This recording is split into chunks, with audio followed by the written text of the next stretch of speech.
You cannot understand God. You can only know God by experiencing it. From the book of Alien, it is stated that God, by its very nature, is something that cannot be understood.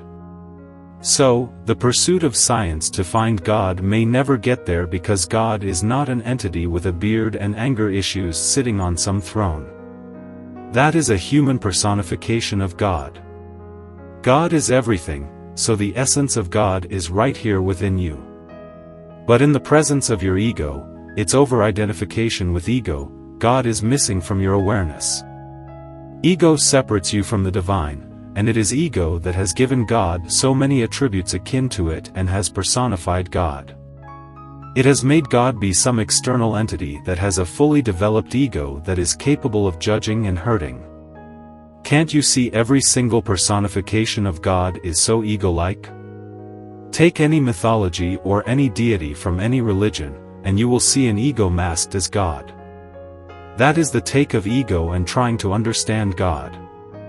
As Neville Goddard said, it is one of the greatest spiritual secrets and takes a spiritually awakened mind to realize that you can only examine a thing and try to understand it by looking at it from the outside, but you can only truly know a thing by becoming it. Therefore, you can only know God by experiencing it inside you. Otherwise, you will forever pursue it from an egoic lens, trying to understand it from the outside, and you will only get to know more of its creation and not God itself. Because it is behind the veil of everything you see, as Nikola Tesla said, if you want to find the secrets of the universe, think in terms of energy, frequency, and vibration. Everything is energy, and that life-giving energy is God. But we will look at the thing and try to understand its attributes, try to explain it with our logic, missing the entire point that the thing is the same as you and its most fundamental essence. I cannot remember who stated this quote, but I want to share it with you. Listen to it very carefully, as it holds a truth that is not understood by science. Here it is: the act of looking is the act of creation. What you will look for, you will find. What science will look for, it will find. But what it will find is another creation. As we are the mediators of God's expansion in our lives, so what we will assume, give our dominant attention to, will manifest as an individual or as a whole. Thus, the act of looking will end in the act of creation, as we are at the leading edge of creation, manifesting new realms with our collective minds. Our thoughts and feelings are giving birth to new realities every single moment. The point is, you will not find God by looking for it everywhere but within you. What you will find when you look for God will be another creation of God. God is present when the mind is absent in you. God is here when you are here. God is pleased when you are pleased. God is joyful when you are joyful. Now, don't mistake the momentary pleasure of ego to be the pleasure of God. Anything experienced from the premise of separation is not the real experience of God. God is there, but your ego that believes in separation will dilute the experience or altogether make it into something else. This is not to say that the ego is bad. Ego is the very reason why we have creation and endless possibilities.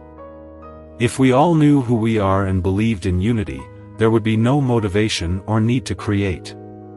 Our individualized self is what makes this game of life fun but hideous at times as well. So, the point is not to get rid of the ego but to develop it gracefully, embrace it, but do not completely identify with it. Knowing that it is not you, as the first step, you can then begin to enjoy your ego. It is called your ego, not your ego. It is something that you have, it is not who you are. The moment you are able to make a distinction between your ego and yourself is when you will begin to experience God in your life, and you will come to know it. This is not to say that you will transcend immediately and leave this body and become God. That is not the point. The point is not for you to start to dislike this life and go live inside a cave.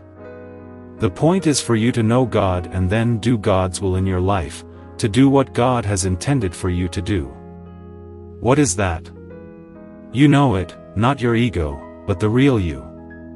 I have searched for God in many texts by now. Guess what? It has made me even more confused. But one feeling that I can't seem to shake off is this: every single description of God that I have come across thus far is so egoic. It sounds so human, as if articulated by the ego. And then I realize that it is an attempt of the ego to try to understand something that is, by its very essence, not understandable. So, ego articulates itself similar to itself because that is what the limited knowledge of ego can conjure. You can't know God by looking at it from the outside. Thus, it is a lost cause but not an uninteresting cause. I thoroughly enjoy the pursuit of God. I have embraced this notion of my ego, and I am playing along because I enjoy it. But I already know where God is. Now, this doesn't mean that its creation is not fascinating. So, this message is not for you to stop seeking. Just don't seek anything to complete yourself.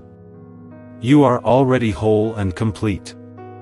Seek just to enjoy, just to satisfy your curiosity, all the while experiencing God in your life by silencing the mind from time to time and being present.